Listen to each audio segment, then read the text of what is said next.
हमारे चैनल पर खुशामदीद कहते हैं। हमारा नावल कैसा लगा इसका इजहार कमेंट सेक्शन में ज़रूर दीजिएगा। और ये एआई जनरेटेड आवाज़ है, कुछ मसाइल की वजह से अपनी आवाज़ नहीं दे सकती, इसलिए अगर किसी को आवाज़ से मसला हो या फिर पसंद ना आए तो मैं माज़रत ख्वाह हूँ। शुक्रिया। आज परीक्षा आपी का रिश्ता देखने के लिए कुछ लोग आ रहे थे, इसलिए घर में काफ़ी चहल पहल थी। ताई जान ने तो नए नए बर्तन भी निकाल लिए थे ताकि मेहमान उनसे खुश हो जाएं। और माहम बस मुस्कुराकर परीक्षा को देख रही थी, जो गुलाबी रंग के हल्के से कामदार जोड़े में बहुत खूबसूरत लग रही थी। आपी मैं बहुत खुश हूँ कि आप दुल्हन बनेगी, मदहम सी मुस्कुराहट के साथ कहते वो परीक्षा को बहुत प्यारी लगी। सबने एक दिन दुल्हन बनना होता है मेरी गुड़िया, देखना तुम भी एक दिन दुल्हन बनोगी। परीक्षा की बात पर माहम की आंखें चमकी। किया सच में? इसने बच्चों जैसे खुशी के साथ पूछा। हर लड़की का खुदा ने एक मुहाफिज तय किया होता है, देखना तुम्हारे लिए भी शहजादा आएगा और तुम्हें सारी दुनिया की बुराइयों से परोटिकट करेगा। माथे पर दोपट्टा सजाकर वो कुर्सी से उठी और माहम के रूबरू आई। लेकिन ऐसा कैसे हो सकता है? मेरे लिए कैसे कोई शहजादा आ सकता है? मैं तो एक आम सी लड़की हूँ। माहम की मासूमाना बात पर परेशान ना चाहते हुए भी मुस्कुरा उठी। अल्लाह पाक ने हर लड़की के लिए एक शहजादा मुंतखब किया होता है, देखना वो आएगा तुम्हारी जिंदगी में, तुम्हें परोटिकट करेगा, तुम्हारी हिफाजत करेगा और तुम्हें बहुत ज्यादा मोहब्बत देगा।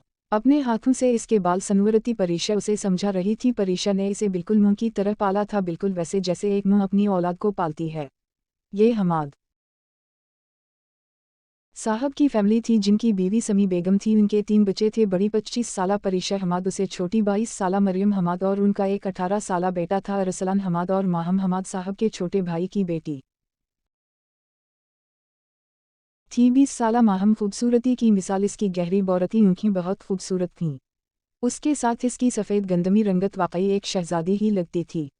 इसकी पैदाइश के वक्त ही उसकी मां का इंतकाल हो गया था। कुछ साल बाद उसके बाप का भी इंतकाल हो गया, इसलिए वो यहाँ अपने ताया के घर में ही रहती थी। इसके ननियाल में कोई था या नहीं, ये आज तक माहम कभी जान ना पाई। उसे इस बारे में ज़्यादा इल्म नहीं था। ताई को तो माहम एक अंक नहीं भाती थी। मरियम का रवैया भी इसके साथ लिया दिया सा ही था, लेकिन परीक्षा उसे बहुत अच्छे तरीके से ट्रीट करती थी। कुछ देर तक मेहमान आ गए थे, वो सारे उस वक्त डाइनिंग हॉल में बैठे थे। वो छोटा शाही घर था, वो मुतवस्सित तबके में रहते थे, जिसे आम जबान में मिडिल क्लास लोग कहते हैं। छोटा सा घर था, 2 कमरे, एक किचन, एक छोटा सा डाइनिंग हॉल और छोटा सा सहन था। उन लोगों को परीक्षा बहुत पसंद आई थी और वो रिश्ता पका कर चुके थे। परीक्षा ने अपनी पढ़ाई मुकम्मल करने के बाद अपनी जॉब जारी रखी थी। क्योंकि वो गरीब लोग थे और हमाद साहब की 2 साल पहले ही हार्ट अटैक से मौत हो चुकी थी, वो अपनी मां का सहारा बनना चाहती थी, इसलिए वो नौकरी करती थी। उन लोगों को उसकी नौकरी करने से भी कोई एतराज़ नहीं था। उस तरह उसकी शादी की तारीख तय हो गई। घर में शादी की तैयारियां शुरू हो चुकी थीं और ताई अपने सारे अरमान निकाल रही थी। आखिर उनकी सबसे बड़ी बेटी की शादी थी। माहम का इंटर कंप्लीट हो चुका था। इसके बाद उसे ताई ने आगे पढ़ने नहीं दिया। ये कह दिया कि खर्चा बहुत ज़्यादा आएगा और हमारे इतने हालात नहीं कि तुम्हारी पढ़ाई का खर्च भी उठा सकें। ये दोपहर का वक्त था। मरियम अपने कॉलेज से वापसी पर मोहल्ले की नक्कर वाली दुकान पर रुकी। दुकान पर हसब आदत अब्दुल्ला बैठा हुआ था। सुनो, एक ठंडी कोला दे दो, इसे मुखातिब करती वो आसपास देख रही थी। अब्दुल्ला ने एक बोतल निकालकर सामने रखी और इसकी नज़रों के ताक़ब में देखा। फिर सर झटक कर मुस्कुरा दिया। इस लड़की का कुछ नहीं हो सकता था। उसने आसपास देखा तो मुकाबिल कहीं नजर ना आया। फिर थक कर वो अब्दुल्ला से मुखातिब हुई, सुनो, तुम्हारा दोस्त नजर नहीं आ रहा। वो जानती थी इसके बारे में सिर्फ अब्दुल्ला को ही पता होगा। मेरा दोस्त अब मजीद फारिग नहीं रहा, यूनिवर्सिटी में उसे नौकरी मिल चुकी है, वह वो स्टूडेंट्स को पढ़ाने लग गया है, इसलिए वो अब तुम्हें कभी भी गली की नक्कर बाजारों में नजर नहीं आएगा। अब्दुल्ला का अंदाज समझाने वाला था। मरियम के मुंह के जाविया बिगड़े। जल्दी से बैग से पैसे निकालकर उसने काउंटर पर रखे और बोतल उठाकर वापस पलटने लगी। उससे पहले वो पलटती अब्दुल्ला की आवाज़ ने इसके कदम जंजीर कर दिए। देखो तुम हमारे मोहल्ले की लड़की हो, इसलिए तुम्हारे भले की बात करूंगा, इसका पीछा छोड़ दो, वो कभी भी तुम्हारी किस्मत नहीं बिन सकता। मरियम ने लब भैंचकर गुस्सा काबू किया, वापस पलटी और एक शुलाबार नज़र अब्दुल्लाह पर डाली। तुम्हें फिक्र करने की ज़रूरत नहीं है, मेरी किस्मत में क्या लिखा है क्या नहीं ये तुम नहीं जानते। गुस्से से गरजती वो पैर पटकती हुई घर की तरफ चल पड़ी। मूड शदीद बेजार हुआ था।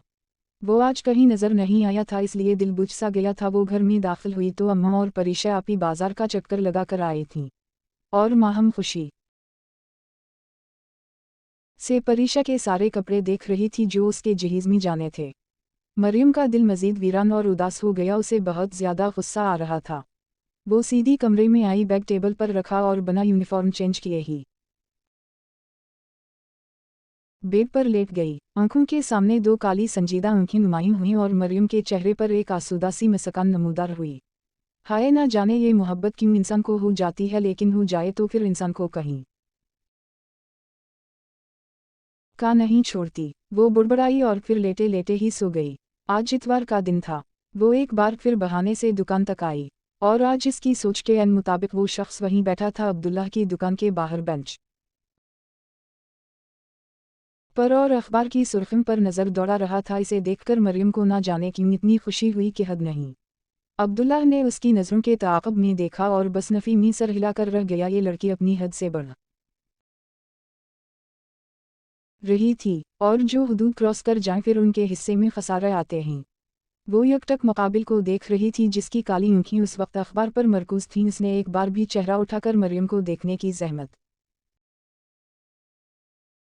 नहीं की। वो ऐसा ही था, उसे तो फ़र्क ही नहीं पड़ता था कौन उसे देखता है या कौन इसके बारे में क्या सोचता है। जब अब्दुल्लाह के बर्दाश्त की हद ख़त्म हुई तो बालाखर उसने मरियम को मुखातिब कर ही लिया। कुछ चाहिए था। उसकी आवाज़ से मरियम का सकता टूटा। वो अचानक ही बदमज़ा हुई थी। ज़रा 2 बिस्किट के पैकेट दे दो।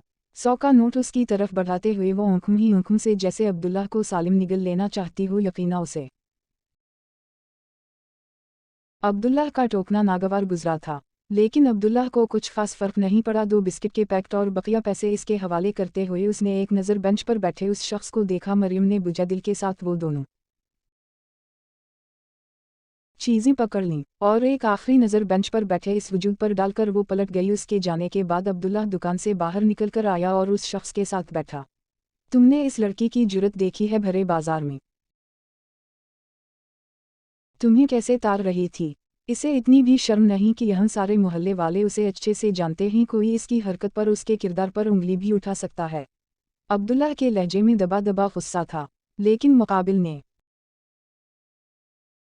जैसे कानों में रुई ठोस रखी थी। इस बार अब्दुल्लाह को गुस्सा आया। उसने एक ही जसक में इसके हाथ से अखबार छीनी तो वो होश में आया। मैं तुमसे बात कर रहा हूँ बुरहान। वो दबे दबे गुस्से से चलाया बुरहान के चेहरे पर नागवारी के तासुरात उभरे। तो किया मैं उसे कहता हूँ यहाँ खड़ी होकर मुझे देखे। वो लड़की है, उसे अपनी हुदूद का पता होना चाहिए, और मुझे कोई फ़र्क नहीं पड़ता उसकी आँखों में मेरे लिए किया है तुम अच्छे से जानते हो। मेरी ज़िंदगी में किसी लड़की के लिए कोई जगह नहीं है। संजीदा और सर्द सपाट लहजे के साथ कहते हुए वो उठा और घर की तरफ चल दिया। अब्दुल्ला इसकी पुश्त को देखकर बस नफ़ी में सर हिलाकर रह गया। बालाखर परीशा की शादी का दिन भी आ ही गया। आज इसकी मिदी थी। सारे मेहमान छोटे से घर में मौजूद थे। समी बेगम जो दरवाजे में खड़ी किसी को तलाश कर रही थी, उनकी नज़र बुरहान पर पड़ी। बुरहान उनके मोहल्ले का ही लड़का था और पिछली गली में रहता था। बुरहान बेटा ज़रा बात सुनना, वो छत पर ना, ज़रा लाइट की कुछ लड़ियाँ रह गई हैं, प्लीज़ वो लगा दोगे? समी बेगम की बात पर उसने इस बात में सर हिलाया। अच्छा खाला में लगा देता हूँ सर। हिलाता हुआ घर के अंदर दाखिल हो गया। हर तरफ चहल पहल थी, और मरियम जो बेजार सी आसपास देख रही थी, अचानक इसकी नज़र बुरहान पर पड़ी और इसका सारा मूड खुशगवार हो गया। उसे यकीन नहीं था आज के दिन उसे इस सितंबर का दीदार नसीब हो जाएगा। माहम जो कमरे से बाहर निकल रही थी, अचानक उसे एक छोटे से बच्चे ने रोका। माहम आप ही आपको छत पर ताई बुला रही हैं। माहम हैरान हुई, भला छत पर ताई ने उसे क्यों बुलाया था? फिर इसने सोचा कोई ज़रूरी काम होगा, कहीं ऐसा ना हो ताई उसे डांट दी, इसलिए वो फौरा छत की तरफ भागी थी। सारी छत अंधेरे में डूबी हुई थी। माहम को अचानक ही खौफ महसूस हुआ, उससे पहले वो वापस पलटती इसके पीछे ही कोई सीढ़ियां चढ़ता ऊपर आया। अंधेरा होने की वजह से माहम इसकी शक्ल देख ना पाई। वो माहम के करीब आ रहा था और माहम खौफ के मारे पीछे हो रही थी। कौन हो तुम? इसने कांपती आवाज में पूछा। वो इतनी बहादुर नहीं थी, वो सीधी सादी लड़की थी, ना इसके अंदर चालाकी थी और ना ही समझदारी थी, वो बहुत मासूम थी। जो जैसा कहता है वो वैसा ही करती थी, इसके अंदर अक्ल बहुत कम थी और मासूमियत कोट कोट कर भरी थी। रलीकस माहम ये मैं हूँ। मुकाबिल की आवाज़ से माहम को हैरत हुई, वो जाफ़र था, परीशा की खाला का बेटा। माहम ने फ़ौरा नीचे भागने की कोशिश की लेकिन वो दरमियान में हायल हो गया। ये क्या बदतमीज़ी है जाफ़र? भाई मेरा रास्ता छोड़ी, मुझे नीचे जाना है। माहम का दिल अंदर से सूखे पत्ते की तरह लरज़ रहा था। ये किया तुम? मुझे हर वक्त भाई कहती रहती हो, तुम्हें कितनी बार कहा है मैं तुम्हारा भाई नहीं हूँ। वो अचानक ही गुस्से में आया था और माहम के तो 14 तफ़ा रोशन हो गए। ये आप कैसी बातें कर रहे हैं? रास्ता छोड़ी मेरा। परेशानी और खौफ से कांपती आवाज़ के साथ कहती बस वो भागकर नीचे जाना चाहती थी। लेकिन जाफ़र ने आगे बढ़ते इस की कलाई पकड़ ली और बस यही लम्हा था जब माहम को लगा इसकी जान निकल जाएगी। मेरा हाथ छोड़ी, वो तड़प कर चीख रही थी, अपना हाथ छुड़वा रही थी और बुरहान जो सीढ़ियां चढ़ता ऊपर आ रहा था, इसने देखा कि छत के ऊपर किसी लड़के ने किसी लड़की का हाथ पकड़ रखा है। ये क्या हो रहा है? यह कौन हो तुम और क्यों इसका हाथ पकड़ रखा है? बुरहान की संजीदा और करख्त आवाज़ से एक लम्हे के लिए जाफ़र के चेहरे की रंगत उड़ी थी। इसका हाथ फौरा माहम का हाथ आज़ाद कर गया और माहम डर के मारे बुरहान के पीछे जाकर खड़ी हो गई। ये क्या बदतमीज़ी है? तुम्हारी हिम्मत कैसे हुई किसी भी लड़की का हाथ पकड़ने की? बुरहान आगे बढ़ा और उसने जाफ़र का गिरेबान पकड़ लिया। तुम कौन होते हो मुझसे सवाल करने वाले? जाफ़र ने भी चलाते हुए अपना गिरेबान छुड़वाया। मरियम जो बुरहान से बात करने के लिए इसके पीछे ही छत पर आई थी, सामने का मंजर देखकर वो परेशान हो गई और उनकी चीख वाओ पुकार की आवाज़ नीचे भी चली गई। परीशा और ताई दोनों भागती हुई आए, उनके पीछे ही सारे मेहमान थे। माहम एक साइड खड़ी थरथर कांप रही थी, यकीना उसने ज़िंदगी में ऐसी सूरत-ए-हाल का सामना कभी नहीं किया था। क्या हो रहा है यहाँ? समी ताई ने गुस्से से पूछा। परीशा फौरा आगे बढ़ी और माहम के साथ आकर खड़ी हुई और उसे अपने साथ लगा लिया। इससे पहले बुरहान कुछ कहता फौरा जाफ़र बोल उठा। खाला, मैं तो छत पर ताज़ा हवा खाने के लिए आया था, नीचे काफ़ी शोर था, लेकिन मुझे क्या पता था ये मंजर देखने को मिलेगा। ये दोनों हाथों में हाथ डाले ना जाने कौन सी मोहब्बत की बातें कर रहे थे। इसने बुरहान और माहम की तरफ इशारा किया और बुरहान की आंखें हैरत से पूरी खल गई। तो वहीं मरियम को अपने सर पर आसमान फटता हुआ महसूस हुआ। उसने कभी सोचा नहीं था कि माहम इसकी मोहब्बत पर इस तरह से डाका डालेगी। ये किया? बकवास कर रहे हो, झूठ बोल रहे हो, तुम ज़बरदस्ती इस लड़की का हाथ पकड़ रहे थे और वो अपना हाथ छुड़वा रही थी। बुरहान ने दोबारा जाफ़र का गिरेबान पकड़ा और गुस्से से गिरजा। समी ताई तो पहले ही माहम से खार खाती थीं।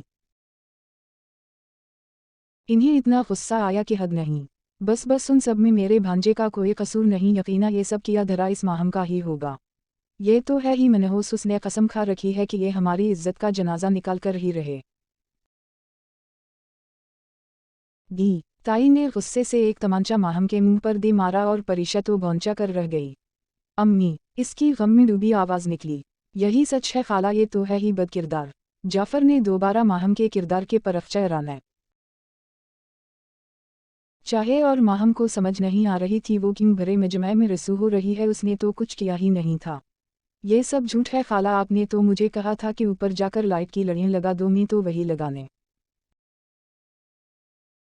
आया था। जब मैंने उन दोनों को देखा ये इस लड़की के साथ बदतमीज़ी करने की कोशिश कर रहा था।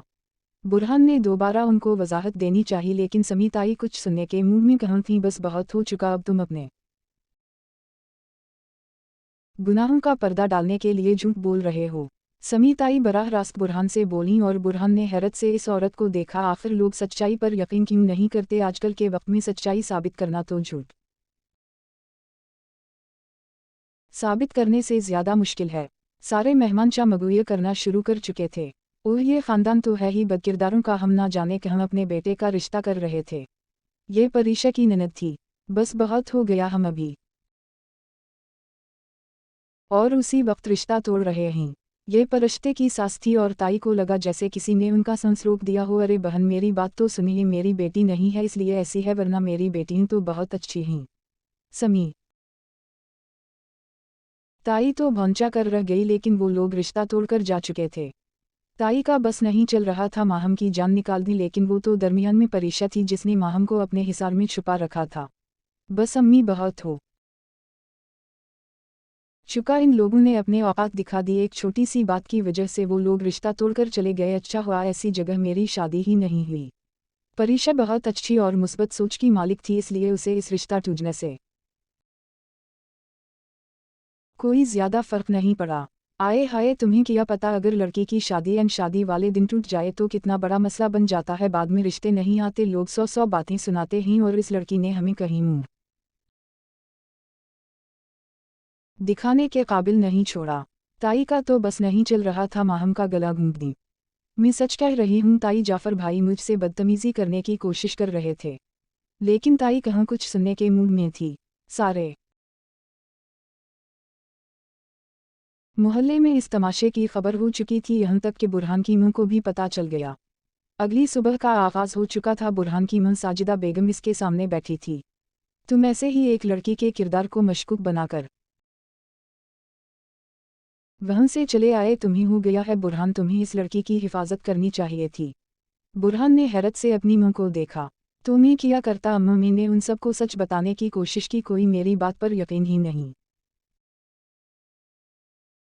कर रहा था, तो उन सब में मेरा क्या कसूर। बुरहान ने कंधे अचुकाए और साजिदा बेगम ने अपना सर पकड़ लिया। तुम्हारे लिए छोटी सी बात होगी, ना जाने कल रात से इस लड़की के घर वालों ने इसके साथ क्या सुलूक किया होगा। तुम अभी उठो और मेरे साथ अभी चलो, तुम इसके किरदार के गवाह होना। बुरहान ने इस बात में सर हिलाया। तो बस ठीक है, हम अभी जाएंगे और सारी बात क्लियर करेंगे। साजिदा बेगम जैसे फैसला किए बैठी थी और फिर बुरहान की एक बात भी सुने बना इसके साथ ज़बरदस्ती हमाद साहब के घर आए। वो घर में दाखिल हुए तो समी बेगम ने बहुत गुस्से से इन्हें देखा। अब क्या रह गया है जो ये लड़का हमारे घर में दाखिल हुआ है। इन्होंने बराह रास्त साजिदा बेगम से पूछा। देखिए बहन, कल रात जो भी हवा में चाहती हूँ एक बार सारी बात क्लियर हो जाए। साजिदा बेगम का अंदाज सुलझ जो था, लेकिन ताई कहीं किसी की सुनने के मूड में थी। कल रात जो हमारी इज्जत का जनाजा निकला, इससे ज्यादा क्या रह गया है। ताई की करख्त आवाज़ पर वो तीनों कमरे से बाहर निकल आए और मरियम ने हैरत से बुरहान को दोबारा अपने घर में देखा। परीक्षा और माहम भी एक साइड पर खड़ी थीं। देखीं,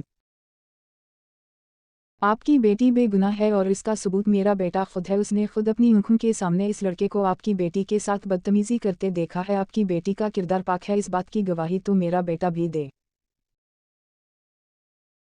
सकता है। साजिदा बेगम ने दोबारा इन्हें समझाना चाहा। अच्छा, अगर इतना ही किरदार पाक है तो ले जाओ इस गनत को मेरे घर से, मैं इसे एक मिनट के लिए भी बर्दाश्त नहीं कर सकती। समी बेगम के अल्फाज थे या दहकते हुए अंगारे जो माहम और मरियम दोनों के हलक तक जला गए। मरियम को लगा जैसे इसके सर पर धराधुर आसमान बरस रहा है और कोई इसकी सांसें खींच रहा है। वो तो सालों से बुरहान की मोहब्बत में गिरफ्तार थी और उसे किसी दूसरे का होता देखकर शायद मरियम मर ही जाती। अम्मी, ये आप क्या कह रही हैं? परीक्षा ने सदमे से पूछा। बस तुम बिल्कुल नहीं बोलोगी, पहले ही तुम्हारी छूट की वजह से ये इतनी बदतमीज और बदलहाज हो गई है। हमें सारे खानदान और मोहल्ले के सामने जलील वाओ रसू कर दिया। अगर अब तुम बोली तो मुझसे बुरा कोई नहीं होगा। समी बेगम ने परीक्षा को एक घोड़ी से नवाजा। ताई आज परीक्षा की सुनने की भी रवादार नहीं थी। बुरहान तो जलजलों की जद में था। तो आपको यही आखिरी हल लगता है इस मसले का? साजिदा बेगम ने दोबारा समी बेगम से सवाल पूछा। हाँ बिल्कुल, अगर तुम्हारा बेटा और ये दोनों इतने ही पाक हैं तो ले जाओ उसे बहू बनाकर, बस मेरी जान छोड़ो। आज के बाद में इस लड़की को अपने घर में एक मिनट के लिए भी बर्दाश्त नहीं कर सकती। समी बेगम के अल्फाज थे या जहर, कम से कम माहम को तो वो जहर ही लग रहा था। किया ताई उसे इतनी नफरत करती थी, कितने ही आंसू उसकी आंखों से बेमोल होते गालों पर फिसलने लगे। ठीक है, मुझे मंजूर है, अभी मौलवी को बलवालूं, मैं अपने बेटे का निकाह आपकी इस बेटी से करने के लिए तैयार हूँ। साजिदा बेगम पुरसुकून थी तो वहीं बुरहान फटी फटी निगाहों से अपनी मुंह को देख रहा था। अम्मी, आप क्या कह रही हैं? इससे बर्दाश्त नहीं हुआ तो बालाखर वो बोल ही उठा, बस तुम मेरे किसी फैसले के खिलाफ नहीं जाओगे बुरहान।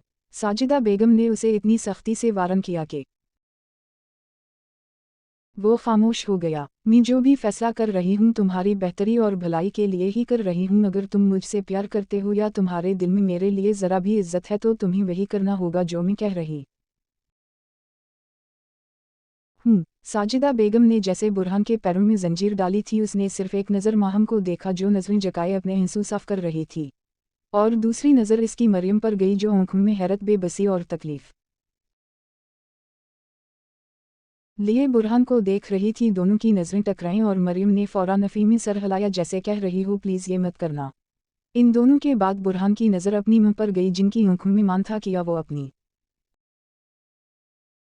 मुंह को तकलीफ दे सकता था, और दिल ने फ़ौरा कहा नहीं, वो अपनी मुंह की खातिर तो जान भी दे सकता था, लेकिन इसकी ज़िंदगी में शादी कभी शामिल नहीं थी। वो शादी करना ही नहीं चाहता था, वो अपनी ज़िंदगी में किसी लड़की को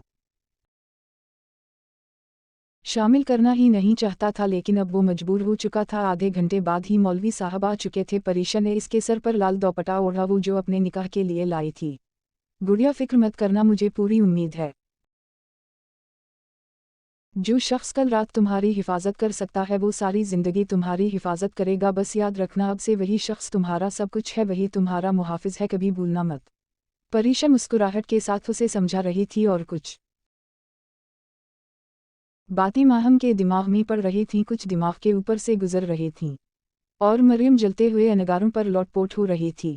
इसने कभी नहीं सोचा था कि बुरहान इसके अलावा किसी और का भी हो सकता है, और वो भी माहम वो इसका था। फिर माहम की किस्मत में कैसे जा सकता था? इसका दिल चाहा वो माहम की जान ले ले या बुरहान का गिरेबान पकड़े और तरप तरप कर चिल्लाए और उसे बताए वो इससे कितनी मोहब्बत करती है, वो कैसे किसी और का हो सकता है। इसकी एक झलक देखने के लिए वो दिन में 50 बार अब्दुल्लाह की दुकान के चक्कर लगाती थी। फिर ये सब क्या हो रहा था? परीशा 2 मिनट के लिए माहम को अकेला छोड़कर कमरे से बाहर निकली, और यही मौका मरियम को मिला। वो कमरे में दाखिल हुई। तुम ये निकाह नहीं करोगी माहम? इसने इतनी सख्ती से माहम को वारन किया कि माहम ने पहली बार मरियम को इतने गुस्से में देखा था। अगर तुमने ये निकाह किया तो मुझसे बुरा कोई नहीं होगा, याद रखना। तुम ये निकाह नहीं करोगी, तुम्हें इनकार करना है। उंगली उठाए उसे वारन किए वो कमरे से बाहर निकल गई। उसके जाने के बाद समी बेगम कमरे में दाखिल हुई। ये निकाह करो और हमेशा के लिए मेरी जान छोड़ दो। मेरी 2 बेटियां अपनी भी हैं, तुम्हारी शादी करूंगी तो उनके लिए कुछ सोचूंगी। वैसे भी तुम्हारी वजह से मेरी बेटी का रिश्ता टूट गया। वो शादी वाले दिन घर की दहलीज पर बैठी रह गई। तुम्हारी वजह से हम कहीं किसी को मुंह दिखाने के काबिल नहीं रहे। ताई का अंदाज नफरत से भरा हुआ था और माहम ने बिना कुछ कहे सर हिला दिया। वो ये भूल गई मरियम उसे क्या कहकर गई थी। इसके दिमाग में सिर्फ ताई की बातें गूंज रही थीं या फिर परीशा की, और फिर इसने निकाह के लिए हम कह दी। वो नहीं जानती थी इसका निकाह किससे हो रहा है। वो शख्स कैसा है? देखने से तो खूबसूरत था, काली गहरी आंखें, मगरूर खड़ी नाक, सुर्ख सफ़ेद रंगत। वो 27-28 साल खूबसूरत मर्द था, लेकिन माहम नहीं जानती थी इसकी किस्मत में क्या लिखा है। निकाह के बाद साजिदा बेगम उसे साथ लिए घर से बाहर निकल गईं। बाहर ही उनकी छोटी सी कार खड़ी थी। वो माहम के साथ पिछली सीट पर बैठती और बुरहान आगे बैठा था, और फिर वो बुरहान के घर में आई। साजिदा बेगम साथ ही थी। इन्होंने माहम को कार से बाहर निकाला, फिर घर के अंदर दाखिल हुई। छोटा सा घर था, बहुत ज़्यादा बड़ा नहीं था। 2 कमरे, एक ड्राइंग रूम, एक किचन और छोटा सा सहन था, क्योंकि ये मिडिल क्लास एरिया था। यहाँ पर सारे लोग उसी तरह के रहते थे, कोई इतना ज़्यादा अमीर नहीं था। बुरहान तो ना जाने कहाँ चला गया, लेकिन साजिदा बेगम इसके पास ही थी। वो उसे सीधा बुरहान के कमरे में ले आए। इन्होंने माहम को बेड पर बिठाया। बेशक निकाह का वक्त और तरीका सही नहीं था, लेकिन मेरा बेटा, शायद तुम्हारी किस्मत में यही सब लिखा था। मुझे पूरी उम्मीद है तुम मेरे बेटे को और इस घर को संभाल लोगी। आज से तुम इस घर की बहू हो। हो सकता है शुरू में बुरहान का रवैया कुछ सख्त हो, लेकिन तुम बर्दाश्त कर लेना, क्योंकि अच्छी बीवियां अपने घर को बचाने के लिए सब कुछ बर्दाश्त कर जाती हैं। तुम आराम करो, मैं खाना लेकर आती हूँ। इसे काफ़ी सारी नसीहतें करने के बाद साजिदा बेगम कमरे से बाहर निकल गईं और माहम बस अपनी उंगलियां चटखाती रह गई। रात गए तक बुरहान वापस घर आया। वो कमरे में आया तो माहम बेड की एक साइड बैठी हुई थी। उसने दरवाज़ा खोलने की आवाज़ पर नज़रें उठाकर बुरहान को देखा। दिल की धड़कन बेसाख्ता तेज़ हुई थी। इसके हाथ में कुछ किताबें थीं। वो किताबें पकड़कर वो स्टडी टेबल तक आया। वो किताबें वहीं रखी, फिर अलमारी से सिंगल कंबल निकालकर वो सोफे पर बैठ गया। तुम सुकून से बेड पर सो सकती हो, कोई मसला नहीं। इतना कहकर वो सोफे पर लेट चुका था। ये वो पहली बात थी जो उसने निकाह से अब तक माहम को कही थी। माहम इज़्तिराब की हालत में कुछ देर उसे देखती रह गई। सोफ़ा बड़ा था, लेकिन फिर भी इस लंबे चौड़े इंसान के लिए वो मुनासिब नहीं था, लेकिन वो पुरसुकून होकर सो गया था। शायद बेसुकून माहम समझ ना सकी। बहरहाल वो बेड पर लेट गई। उनके निकाह को 1 हफ्ता हो गया था। उन दोनों के दरमियान बातचीत बहुत कम होती थी, होती भी तो सिर्फ ज़रूरी बात जो ज़रूरी हो। वो सुबह चला जाता, फिर रात देर गए तक आता था। पहले यूनिवर्सिटी पढ़ाता था, उसके बाद वो कोचिंग पढ़ाता था और फिर रात को ही वो घर आता था और सारा दिन माहम का साजिदा बेगम के साथ गुजरता था। आज माहम से मिलने के लिए परीशा, मरियम और इसका भाई तीनों आए हुए थे। साजिदा बेगम जानती थी अभी इन दोनों के दरमियान इतना अच्छा रिश्ता उस्तवार नहीं हुआ, इसलिए वो माहम को समझाती रहती कि शादीशुदा जोड़े किस तरह रहते हैं या इन्हें किस तरह रहना चाहिए। वो खुद इन्हें वक्त दे रही थी क्योंकि निकाह बहुत जल्दी हवा था और अचानक हुआ था। मरियम ने हसरत से माहम को देखा, जिसने मेहरून रंग का कामदार सूट पहन रखा था। वो सारे बातें कर रहे थे और मरियम वाशरूम का बहाना करती हुई उठी। साजिदा खाला ने बुरहान को मुखातिब किया, जाओ बुरहान, ज़रा उसे वाशरूम दिखा दो। और बुरहान को चारवाओ नाचार उठना ही पड़ा। परीशा से मिलकर तो माहम जैसे जी उठी थी। वो इससे खुशी खुशी बातें कर रही थी। वो इसे लेकर सहन में आया और फिर एक साइड छोटे से वाशरूम तक आकर उसने अंदर जाने का इशारा दिया, लेकिन मरियम अंदर जाने की बजाय बुरहान के सामने ही खड़ी हो गई। तुम मेरे साथ ऐसा कैसे कर सकते हो? मैं तुम्हें पागलों की हद तक चाहती हूँ और तुमने माहम से निकाह कर लिया। अपनी आंखों में तकलीफ लिए वो बुरहान से सवाल पूछ रही थी और बुरहान का चेहरा सर्द व सपाट हुआ। तुम मुझे पसंद करती हो, इसमें मेरा कोई कसूर नहीं। ना ही मैंने कहा था मुझे पसंद करो, ये तुम्हारा अपना फैसला था, तुम्हारी अपनी चॉइस थी।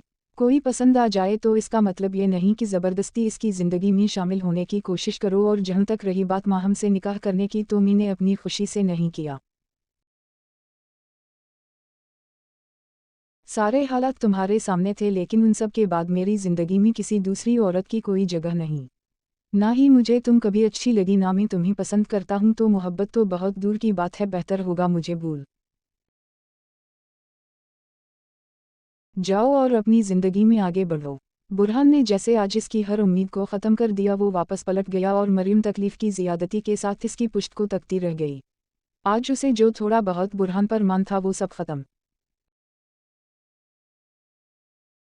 हो गया। वो तो एक तरफ़ा मोहब्बत में गिरफ्तार थी और मुकाबिल ने तो कभी उसे मोहब्बत से देखा तक नहीं। मरियम का दिल चाहा, वो धाड़ें मार मार कर रोए। बहुत मुश्किल से खुद पर काबू करती वो अपना चेहरा धोकर वापस अंदर आई। परीशा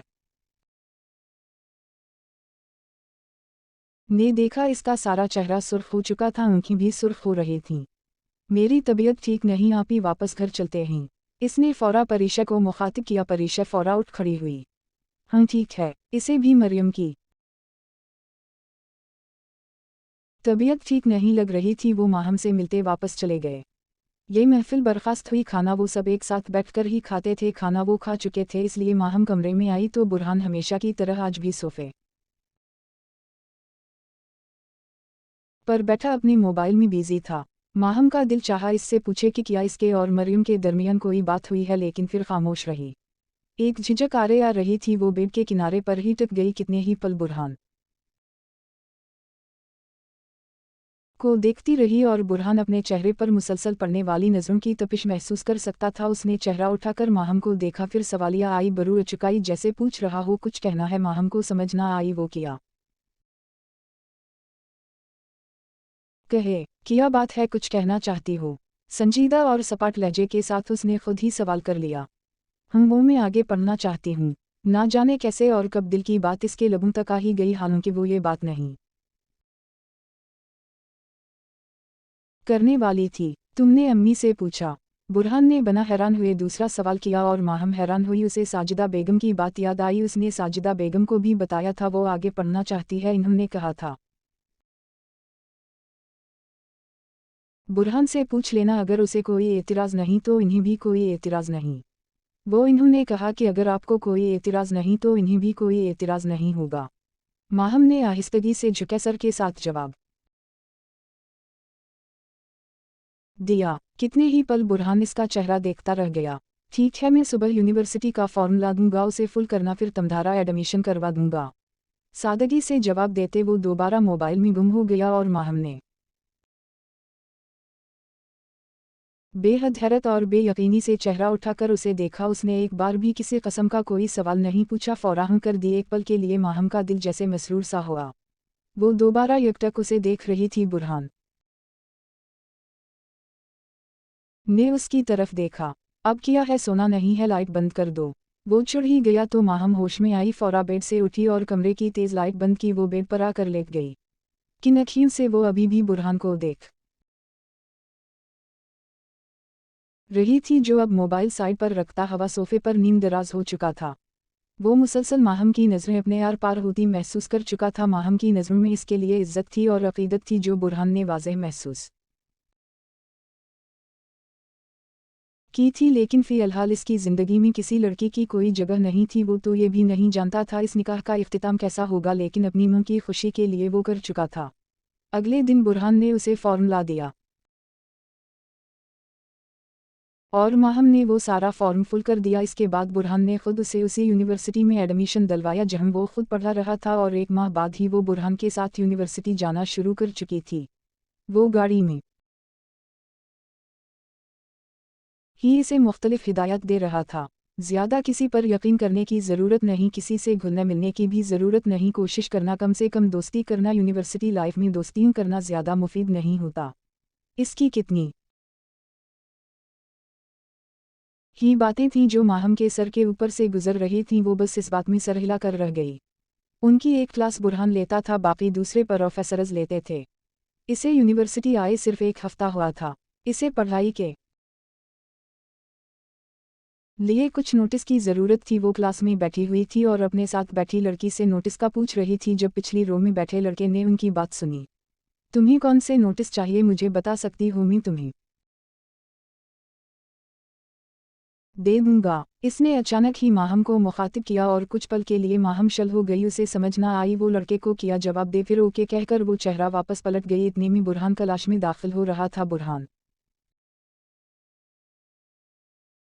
को देखकर इस लड़के के चेहरे पर गुस्से के तासुरात नुमायां हुए। चलिए सारे स्टूडेंट्स, आज आप सबका सरप्राइज टेस्ट होगा, बुरहान ने संजीदगी से कहते हुए डायस पर अपने हाथ में मौजूद किताब को रखा। ये कौन सा टेस्ट है जिस के बारे में हमें बताया ही नहीं गया? ये वही लड़का था जो माहम की पिछली रो में बैठा था। इसकी बात सुनते बुरहान के चेहरे पर दबा दबा गुस्सा नुमायां हुआ।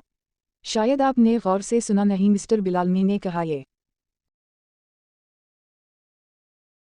सरप्राइज टेस्ट है और अगर आप रोज़ क्लास में पढ़ी तो आपको मालूम हो सरप्राइज टेस्ट क्या होता है, और वो टीचर कभी भी किसी वक्त भी ले सकता है। बुरहान ने अपना गुस्सा जब्त करते एक एक लफ्ज़ चबा चबा कर कहा। मुकाबिल के चेहरे पर भी गुस्से के तासुरात नुमायां हुए। सारी क्लास हैरत से उन दोनों को देख रही थी। फिर टेस्ट हुआ और बुरहान क्लास से बाहर निकल गया। माहम काफ़ी उलझ कर रह गई, क्योंकि इसने पहली बार बुरहान को इतने गुस्से में देखा था। तुम्हें मैं कल नोटिस ला दूंगा, अचानक वो बोला तो माहम होश में आई, फिर इस बात में सर हिलाया। ना जाने क्यों उसे ऐसा महसूस हो रहा था जैसे वो लड़का बिलाल नामी इससे बात करते हुए कुछ ज़्यादा ही कारण हो रहा था। सारी क्लास ये बात नोट कर चुकी थी। अच्छा ये तो बताओ तुम्हारा नाम क्या है? वो अचानक पीछे से उठकर इसके बराबर में आकर बैठा। माहम को खौफ नहीं आया लेकिन फिर भी अच्छा नहीं लगा। माहम, अपना नाम बताकर वो अपना बैग उठाकर क्लास से बाहर निकल गई। इसे बिलाल से अच्छी वाइज नहीं आ रही थी। बेशक वो अच्छा लड़का था लेकिन फिर भी इस तरह इसका माहम के साथ आकर बैठना माहम को नागवार गुजरा था। अगले दिन कहने के मुताबिक बिलाल ने उसे नोटिस ला दिए थे।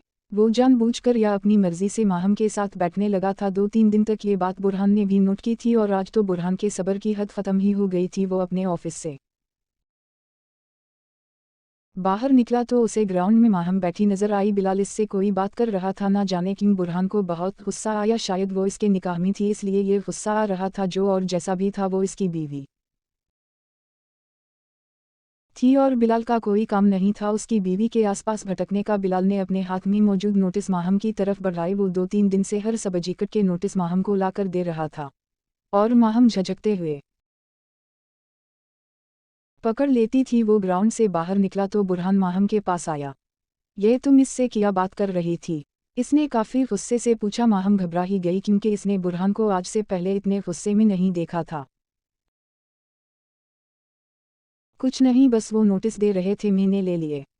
माहम अपना बैग पकड़ते हुए खड़ी हो गई और दूर से बिलाल ने ये मंजर बहुत ज्यादा गुस्से से देखा। वो एक ही पल में उनकी तरफ बढ़ा था।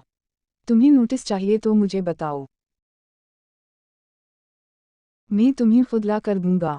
लेकिन तुमने इससे नोटिस क्यों लिए? बुरहान का गुस्सा आहिस्ता आहिस्ता बढ़ रहा था और माहम ज्यादा परेशान हो रही थी। वो मी तो बस। इसने कुछ कहने की कोशिश की लेकिन बुरहान कहाँ उसकी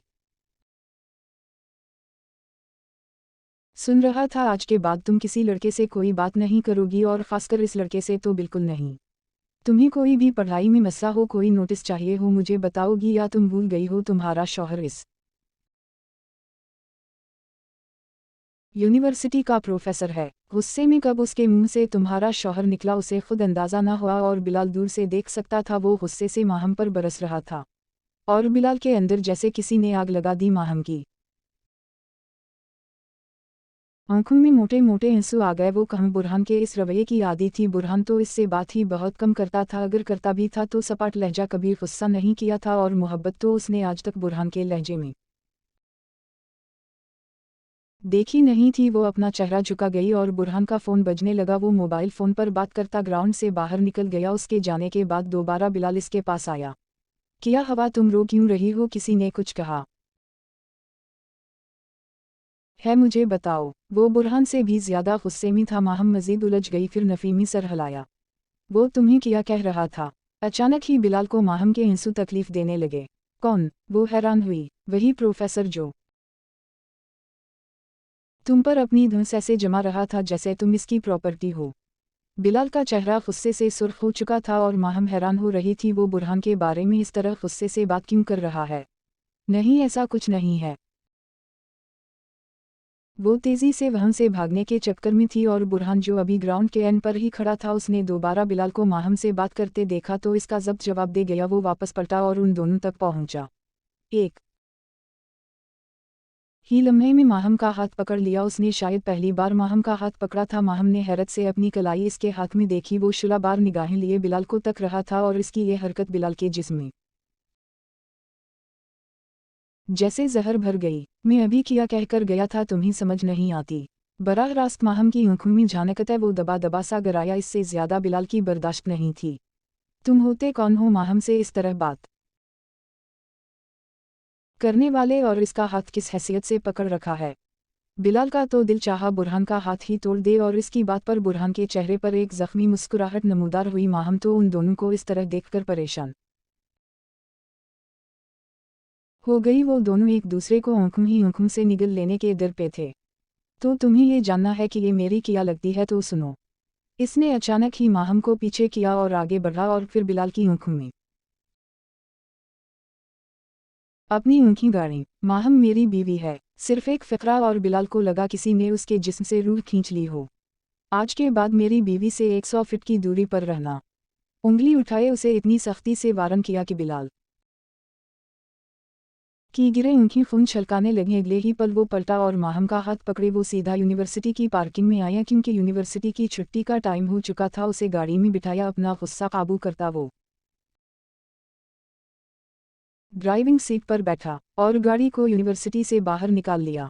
ना जाने क्यों उसे बिलाल का माहम से बात करना इतनी तकलीफ दे रहा था। घर आने तक उसने खुद को बमुश्किल नॉर्मल किया। वो दोनों कमरे में आगे पीछे दाखिल हुई। माहम ने अपना बैग स्टडी टेबल पर रखा और खुद बेड के किनारे पर टक गई। आज के बाद तुम्हें इस बिलाल के आसपास भी ना देखूं। गुस्सीले लहजे में उसे वारन किए वो कमरे से बाहर निकल गया और माहम उलझ कर रह गई। आखिर इसे बिलाल से इतना मसला क्यों था? उन दोनों की आंखों में एक दूसरे के लिए इतनी नफरत क्यों थी? वो समझ ना सकी। अगले कुछ दिनों माहम ने महसूस किया जैसे बिलाल इससे नाराज था, उसकी तरफ देखता था, लेकिन इस की आंखों में शिकवा था, जैसे वो जानना चाहता हो कि तुमने मुझे ये क्यों नहीं बताया कि तुम बुरहान की बीवी हो। और माहम हैरान थी, वो इससे नाराज तो इस तरह हो रहा था जैसे वो और माहम बचपन के दोस्त हों। इस दिन के बाद से माहम बिलाल से कतराने लगी थी। वो इसके सामने नहीं जाती थी, क्लास में भी इससे दूर ही बैठती थी और बिलाल ने खुद भी इससे फासिला कायम कर लिया था। शायद दिल में कहीं माहम के लिए मोहब्बत का गोशा पैदा हुआ था, लेकिन ये जानने के बाद कि वो बुरहान की बीवी है, उसने अपने दिल को हमेशा के लिए सुला दिया। वो स्टडी टेबल की सफाई कर रही थी, अचानक शेल्फ से एक डायरी नीचे गिरी। माहम ने झुककर उसे उठाया। डायरी खुल गई थी और इसमें से एक तस्वीर ज़मीन बोस हुई। माहम ने हैरत से वो तस्वीर देखी। इस तस्वीर को उठाया तो इसमें 3-4 लोग थे, 2 लड़कियां और 2 लड़के। उसने गौर से पहचानने की कोशिश की। वो काफ़ी साल पुरानी तस्वीर लग रही थी, शायद 7 से 8 साल। उनमें से एक लड़का तो बुरहान था, दूसरे लड़के पर गौर किया। बहुत देर के बाद माहम ने उसे पहचान लिया, वो बिलाल था। इनके अलावा 2 लड़कियां और भी थीं इस तस्वीर में। सारे एक साथ खड़े मुस्कुरा रहे थे और माहम हैरान हुई तो किया बुरहान और बिलाल एक दूसरे को पहले से जानते थे और किया वो दोस्त थे। वो जो अपनी सोचों में उलझी हुई थी, अचानक किसी ने इसके हाथ से तस्वीर एक लम्हे में खींची और माहम होश में आई। नजरें उठाकर देखा तो सामने ही बुरहान जब्त से खड़ा था। तुम्हारे पास ये तस्वीर कहाँ से आई? वो गुस्से से पूछ रहा था। वो आपकी डायरी से गिर गई थी। माहम ने वजाहत देने की कोशिश की। आज के बाद मेरी चीज़ों को हाथ मत लगाना, गुस्से से कहते हुए उसने वो डायरी उठाई, तस्वीर वापस इसमें रखी और पलट गया। उससे पहले वो कमरे से बाहर निकलता माहम की आवाज़ ने इसके कदम जंजीर कर दिए। किया आप और बिलाल माजी में दोस्त थे? ये सवाल माहम का करना जायज़ था, लेकिन बुरहान उसे अपने माजी का कोई राज नहीं बताना चाहता था। वो वापस पलटा, चेहरा हद से ज़्यादा सुर्ख था। बेहतर होगा तुम मेरे माजी से दूर रहो। इसके लहजे में किसी कस्म की नरमी नहीं थी। माहम के दिल को कुछ हुआ। वो कितनी देर से बुरहान का ये रवैया बर्दाश्त कर रही थी। निकाह के बाद से ही वो ऐसा था। 3 महीने काफ़ी होते हैं इंसान को नॉर्मल होने के लिए, लेकिन वो नॉर्मल नहीं हुआ था। माहम भी तो एडजस्ट कर रही थी। वो इस घर को अपना घर समझने लगी थी। वो उसकी मुँह को अपनी मुँह समझने लगी थी। वो उसकी मुँह को मुँह कहती थी, क्योंकि साजिदा बेगम ने कहा था, जिस तरह में बुरहान की मुँह इस तरह तुम्हारी मुँह। और माहम के सब्र का पैमाना लबरेज हो रहा था। मैं आपकी बीवी हूँ, किया मेरा हक नहीं? मैं जानूँ आपके माजी में ऐसा किया हुआ था कि 2 दोस्त दुश्मन बन चुके हैं। ना जाने कहाँ से आज माहम में इतनी हिम्मत आई कि वो इतना सब बोल गई। और कितने ही पल बुरहान साकत इसे देख कर रह गया। ठीक है, हमारा निकाह जैसे भी हवा, वो हालात जैसे भी थे, लेकिन मैंने भी तो इस घर को अपना घर समझा है और मैंने दिल से हमेशा इस रिश्ते को निभाने की हर मुमकिन कोशिश की। लेकिन आप मुझसे सही से बात ही नहीं करते। किया मेरा कसूर सिर्फ यह है कि इस रात बेकसूर होते हुए मुझ पर बुहतान लगाया गया था। अगर मैं आपको अच्छी नहीं लगती तो मुझे छोड़ दी, लेकिन इस तरह मुझे तकलीफ मत दी। आपका रवैया मुझे तकलीफ देता है। ये सब कहते हुए वो वहीं स्टडी टेबल की चेयर पर बैठी और फिर फूट फूट कर रो पड़ी। ना जाने क्यों माहम के आंसू बुरहान को अपने दिल पर गिरते महसूस हो रहे थे। वो अपने सख्त खोल में इतना अंदर तक जा चुका था कि इसने महसूस नहीं किया कि इसकी वजह से माहम को क्या तकलीफ मिलती होगी। पहली बार बुरहान को लगा जैसे उसकी मुँह के अलावा कोई इसका अपना और भी है जो इसकी खातिर अपने आंसू बहा रहा था। वो बेड तक आया और फिर इसके किनारे टक गया। इसे समझ नहीं आ रही थी उसे माहम के आंसू इतनी तकलीफ क्यों दे रहे हैं। माजी के वो राज अगर तुम जान जाओ तो मुझे पूरा यकीन है तुम मुझे छोड़कर चली जाओगी, क्योंकि मेरे साथ मेरा माजी जानने के बाद कोई भी लड़की रहना पसंद नहीं करेगी। इस बार बुरहान बोला तो लहजा बहुत ज़्यादा टूटा बिखरा था और माहम के आंसू थम गए। उसने बेयकीनी से बुरहान को देखा। आपको ऐसा क्यों लगता है कि मैं आप पर यकीन नहीं करूंगी या आपको छोड़ दूंगी? अगर भरे मजमे में मेरी इज्जत की हिफाजत करने के लिए खुदा आपको भेज सकता है तो फिर आपने ये क्यों नहीं सोचा कि मैं आप पर यकीन कर सकती हूँ? आपने भी तो मुझ पर यकीन किया था। इस रात आपने मेरी हिफाजत की थी। आप मेरे मुहाफिज बनकर मेरी ज़िंदगी में आए हैं। खुदा की कसम, आपका माजी जैसा भी हवा, इसकी वजह से मैं कभी आपको छोड़कर नहीं जाऊंगी, क्योंकि मेरी ज़िंदगी में सिर्फ आप ही वो शख्स हैं जिसने मुझे इज्जत दी। माहम नहीं जानती वो क्या बोल रही थी, लेकिन इसके अल्फाज से ये साफ पता लग रहा था कि वो उस शख्स की मोहब्बत में गिरफ्तार हो चुकी है। उसकी बातों से बुरहान को कुछ हौसला मिला। मैं और बिलाल एक साथ यूनिवर्सिटी पढ़ते थे। हमारी बहुत अच्छी दोस्ती थी। इनफैक्ट वो मेरे बाबा के बेस्ट फ्रेंड का बेटा था। मेरे बाबा बहुत अमीर थे, लेकिन एक कार एक्सीडेंट में उनकी मौत हो गई थी और उनकी मौत के बाद उनका सारा पैसा हुकूमत ने सलब कर लिया। खैर, वो बहुत लंबी कहानी है। उसके बाद हम लोग इस मोहल्ले में आकर रहने लगे। अब्दुल्लाह मेरा बहुत अच्छा दोस्त है। उसके अब्बा मेरे बाबा के ड्राइवर थे। इन्होंने हमें अपने इस मोहल्ले में ये मकान किराए पर दिया। ये मकान उनका था। मैं, अब्दुल्लाह, बिलाल, सारा और तानिया, हम पांचों एक यूनिवर्सिटी में इकट्ठे पढ़ते थे। सारा और तानिया ये दोनों वही लड़कियां हैं जो इस तस्वीर में मौजूद हैं। सारा बिलाल की खाला की बेटी थी और तानिया यूनिवर्सिटी में हमारी दोस्त बन गई थी। वो बहुत अच्छी थी, बहुत चुलबुली सी थी, जिंदगी खलकर जीने वाली लड़की थी, लेकिन आहिस्ता आहिस्ता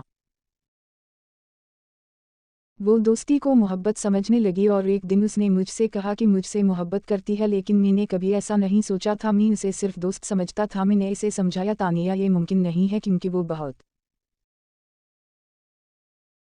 अमीर थी और हम इतने अमीर नहीं रहे थे, और वैसे भी मेरी ज़िंदगी में तानिया और इसकी मोहब्बत के लिए कोई जगह नहीं थी। मुझे अपने वालिद की मौत का बदला लेना था। मुझे बहुत कुछ करना था। मैंने इसे सीधे तरीके से मना कर दिया है। वो अपने कदम यही रोक ले। मुझे इससे मोहब्बत नहीं है। मैं इसे सिर्फ दोस्त से समझता हूँ, लेकिन वो नहीं समझ सकी। और वो रात जिस दिन हमारा यूनिवर्सिटी में आखिरी दिन था, उसने मुझे फ़ोन किया और कहा कि अगर मैं रात के पूरे 12 बजे यूनिवर्सिटी की बैग पर नहीं आया तो वो खुदकुशी कर लेगी। सिर्फ एक बार में इससे मिलूं। मैं मना करता रह गया कि मैं नहीं आऊँगा, लेकिन उसने कहा वो अपनी जान ले लेगी। मैं क्या करता, उसे मरते हुए नहीं देख सकता था, क्योंकि मैंने इसे दोस्त समझा था। मैं चला गया। वो वहीं खड़ी चक्कर काट रही थी। मैंने इसे कहा, तानिया, मैं तुमसे मोहब्बत नहीं करता। मैं नहीं कर सकता। मेरी ज़िंदगी में बहुत सारे मकसद हैं। प्लीज़ तुम समझो और किसी अच्छे लड़के के साथ शादी कर लेना। लेकिन वो कुछ भी सुनने के मूड में नहीं थी। वो कहने लगी, बुरहान, मैं पागल हूँ, तुम्हारी मोहब्बत में पागल हो गई हूँ। तुम चाहो तो मैं तुम्हारा 10 साल इंतज़ार कर सकती हूँ, लेकिन तुम्हारे बना मर जाऊंगी। प्लीज़ मुझे अपना लो। वो तड़पती हुई कह रही थी, लेकिन मैं कैसे अपना लेता जब मैं उससे मोहब्बत ही नहीं करता था। मोहब्बत नसीब से होती है, ये ज़बरदस्ती नहीं की जाती, ये तो खुद होती है। मैं वापस चला गया। इसने कहा वो अपनी जान ले लेगी। मैंने इसे बहुत समझाया, उसे मुतमईन करने की और कोशिश की, लेकिन वो मुतमईन ना हो सकी। अगले दिन यूनिवर्सिटी की बैग पर तानिया की लाश मिली थी। पुलिस ने तफ्तीश की तो पता चला इसके साथ किसी ने ज़्यादती की थी और फिर इसका गला घूंटकर मार दिया गया। और मुझे यूनिवर्सिटी से रात के 12 बजे निकलते हुए बिलाल ने देखा था, और उसे लगता है कि तानिया के साथ वो सब कुछ मैंने किया है। मैं इसे समझा समझा कर थक गया कि मैंने तानिया को हाथ तक नहीं लगाया। वो तो मेरी दोस्त थी, मैं उसे क्यों तकलीफ दूंगा? लेकिन बिलाल को लगता है कि मैं भेड़िया हूँ, मैं इंसान। मैं इसे समझा समझा कर थक गया कि मैंने तानिया को हाथ तक नहीं लगाया। वो तो मेरी दोस्त थी, मैं उसे क्यों तकलीफ दूंगा? लेकिन बिलाल को लगता है कि मैं भेड़िया हूँ, मैं इंसान नहीं हूँ। उस रात हम दोनों की बहुत लड़ाई हुई थी। इसके बाद हमेशा के लिए हमारी दोस्ती ख़त्म हो गई। वो दोबारा यूनिवर्सिटी में दाखिला लेकर मुझे परेशान करने की हर मुमकिन कोशिश करने के लिए यहाँ मौजूद है, वरना वो अपनी पढ़ाई पूरी कर चुका है। उसे लगता है कि हर लड़की मेरे नज़दीक रहते हुए खैर महफूज है, और तुम कहती हो मैं तुम्हारा मुहाफिज हूँ। क्या तुम्हें भी लगता है मैं ऐसा हूँ? इसने तड़पते हुए माहम से सवाल पूछा। इसकी आंखें आंसू से भीग गई थीं और माहम के अपने अश्क्रमण थे। उसने तड़प कर नफ़ीमी सर हिलाया। वो जानती थी बुरहान कैसा है। पिछले 3 माह से वो एक साथ एक कमरे में रह रहे थे, लेकिन कभी भी बुरहान ने अपनी कोई हद पार नहीं की थी। हालांकि वो उसकी बीवी थी। माहम बेसाख्ता कुर्सी से उठी और बुरहान के पास आकर बैठी। इसका हाथ अपने हाथ में लिया। मुझे यकीन है आप बेगुनाह थे, आप बेगुनाह हैं, आपका किरदार पाक है, मैं यकीन करती हूँ और इंशाअल्लाह एक दिन तानिया का गुनहगार हमारी आंखों के सामने होगा। मैं हर कदम पर आपके साथ रहूंगी क्योंकि मैं सिर्फ आपके साथ रहना चाहती हूँ। आपके अलावा मैंने आज तक किसी मर्द का तसव्वुर नहीं किया, आपसे पहले भी मेरी ज़िंदगी में कोई नहीं था और ना ही आपके बाद अब कभी कोई होगा। वो ढके छपे लफ्ज़ों में मोहब्बत का इजहार कर रही थी और बुरहान का दिल जैसे किसी ने हल्का फुल्का कर दिया। वो ना चाहते हुए भी मुस्कुराया था, उसे यकीन नहीं था माहम जैसी मासूम सी लड़की इसके सियाह माजी के साथ उसे अपना सकती है। माहम ने इसका हाथ मजबूती से थाम रखा था और बुरहान अपने आंसू साफ कर रहा था। 2 हफ्ते मजीद गुजर गए थे। आज यूनिवर्सिटी में लेट नाइट कव्वाली फंक्शन था क्योंकि बुरहान की नौकरी थी, इसलिए इसकी ड्यूटी लगी हुई थी इस फंक्शन में। तो चारों ना चार माहम भी इसके साथ ही आ गई थी। वैसे तो माहम का दिल नहीं कर रहा था, लेकिन साजिदा बेगम ने कहा कि तुम्हें भी यूनिवर्सिटी के फंक्शन में हिस्सा लेना चाहिए, इसलिए इन्होंने ज़बरदस्ती माहम को बुरहान के साथ भेज दिया। बुरहान स्टेज पर था और वक्फे वक्फे से इसकी नज़र माहम पर भी पड़ रही थी, जो सादा सी ब्लैक कलर की फ़राक में खिला हुआ फूल लग रही थी। आज बुरहान को पहली बार वो बहुत खूबसूरत लगी थी, शायद दिल में इसके लिए जगह बुननी शुरू हो चुकी थी। बुरहान बैक स्टेज चला गया और उसी लम्हे में एक वेटर गलती से माहम में टकरा गया। सूरी मस मेरी गलती है और सारा जूस माहम की फ़राक पर गिर गया। कोई बात नहीं, वो फौरा रेस्टरूम की जानिब गई। बिल्डिंग सारी खाली थी क्योंकि सारे स्टूडेंट्स बाहर ग्राउंड में जुमा थे। वो बिल्डिंग के अंदर दाखिल हुई। इस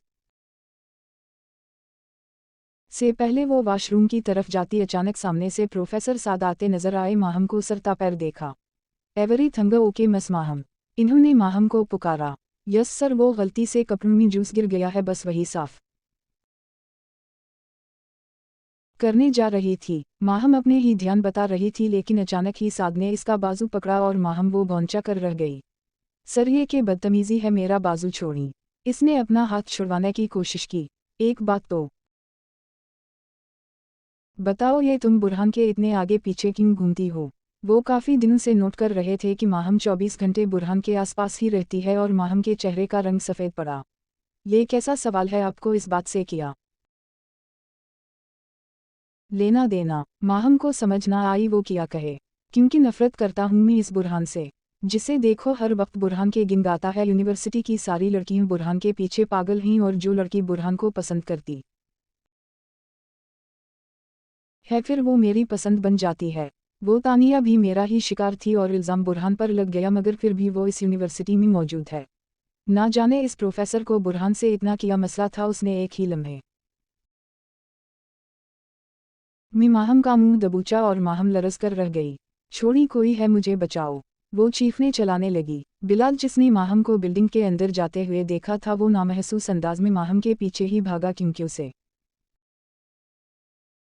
ना जाने क्यों अनहोनी का एहसास हो रहा था। बुरहान ने देखा माहम कहीं नज़र नहीं आ रही, वो भी उसे ढूंढते हुए अंदर भागा। बिलाल बिल्डिंग में दाखिल हुआ तो उसे माहम के चलाने की आवाज़ आ रही थी। वो फौरा आवाज़ की सिमत भागा था तो देखा सामने ही प्रोफेसर साद माहम के साथ बदतमीजी करने की कोशिश कर रहा था। बिलाल को वो गुस्सा आया कि हद नहीं। उसने एक ही लम्हे में एक मुक्का प्रोफेसर साद के मुंह पर दे मारा और फौरा माहम को आज़ाद करवाए पीछे किया। माहम खौफ से कांप रही थी। इतने में बुरहान भी अंदर आ चुका था। बुरहान को देखकर वो सारे ज़ब्त तौरती हुई बुरहान के पास गई और उसके सीने से जा लगी। वो हिचकियों से रो रही थी और बिलाल का दिल एक पल के लिए धड़कना भूल गया। बुरहान यही वो शख्स है जिसने तानिया के साथ बताते हुए वो फूट फूट कर रो पड़ी और बुरहान के साथ साथ बिलाल के सर पर भी धमाके हुए। दोनों के नज़रें लम्हों में मिली थी। बिलाल का चेहरा हद से ज्यादा सुर्ख पड़ा और उसने एक ही लम्हे में प्रोफेसर साद का सर दीवार में दे मारा। तुम्हारी हिम्मत कैसे हुई? वो तड़प कर चीखा था क्योंकि तानिया इसकी बेस्ट फ्रेंड थी। वो इतनी अच्छी थी, वो मासूम थी और पहली बार उसे माहम के अंदर तानिया की झलक नजर आई थी। माहम बिल्कुल तानिया के जैसी मासूम थी, इसलिए उसे लगता था जैसे बुरहान माहम को भी नुकसान पहुंचाएगा। लेकिन आज पहली बार माहम को बुरहान के सीने में छपते देखकर बिलाल को एहसास हुआ कि वो कितना गलत था। जिस लड़की को वो बुरहान से दूर रख रहा था, असल में तो बुरहान इसका मुहाफिज था। रैली कस कुछ नहीं हुआ, मैं हूं ना। बुरहान ने आहिस्ता से उसे अपने हिसार में लिया और इसकी पीठ थपथपाई। इन्होंने फौरा प्रोफेसर साद को पुलिस के हवाले किया और बिलाल का दिल चाहा ज़मीन फटे और उसमें समा जाए। उसने एक पल के लिए भी बुरहान पर यकीन नहीं किया था। माहम अब तक तो खौफ से थर खड़ी कांप रही थी। चलो घर चलते हैं, तुम्हारी तबीयत ठीक नहीं लग रही। माहम को अपने सीने से लगाए बुरहान को भी इसकी तबीयत देखकर तशवीश हुई। माहम ने अपने हिंसू साफ करते हुए इस बात में सर हिलाया। इससे पहले वो दोनों यूनिवर्सिटी से बाहर निकलते बिलाल की आवाज़ ने इसके कदम रोक दिए। बुरहान, इसने सालों बाद बुरहान को पुकारा था। बुरहान रुका मगर पलटा नहीं। मैं जानता हूँ मेरी गलती माफ़ी के लायक नहीं। मैंने तुम पर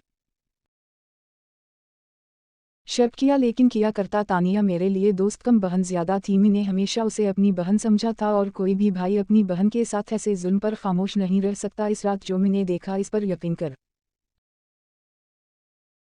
लिया। मुझे मुआफ़ कर देना। वो अपने हाथ जोड़ चुका था। बुरहान ने माहम को छोड़ा और वापस पलटा। कदम कदम चलता हुआ बिलाल के सामने आया, फिर इसके दोनों हाथ पकड़ लिए। मैं जानता हूँ तुम गलत नहीं थे, बस गलत हमारी किस्मत थी। लेकिन खुदा की कसम, मैंने तुम्हें हमेशा अपना दोस्त समझा और आज भी मेरे लिए तुम मेरे दोस्त हो।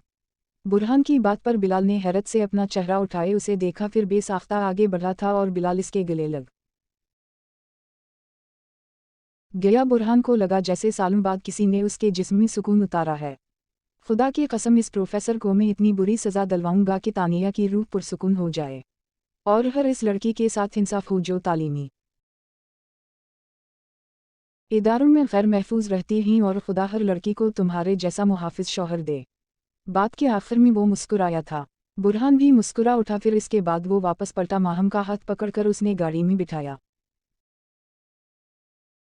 और गाड़ी घर की तरफ मोड़ दी। उसे लग रहा था आज जिंदगी में सब कुछ ठीक हो गया है। जिस दिन बिलाल को पता चला था कि माहम बुरहान की बीवी है, उसी दिन से बिलाल ने उसे अपने दिल से निकाल दिया था। बुरहान ने कड़ी मेहनत की और अपने वालिद की सारी प्रॉपर्टी बाजियाब करवा ली थी। अपने वालिद की मौत का बदला भी ले लिया था और प्रोफेसर साद को भी फांसी के तख्ते पर लाकर छोड़ा था। शायद माहम ने उसकी ज़िंदगी में आकर इसकी ज़िंदगी को सुकून देना था। बुरहान खुद को खुशकिस्मत तस्वुर करता था कि इसकी ज़िंदगी में माहम जैसी बीवी आई। वक्त गुजरने के साथ साथ इसके दिल में माहम के लिए मोहब्बत बढ़ती गई और इन दोनों का रिश्ता बेहतर हो गया। बेशक हर मुश्किल के बाद आसानी है और खुदा इंसान को बेहतरीन बदला अता करता है। ख़त्म शद।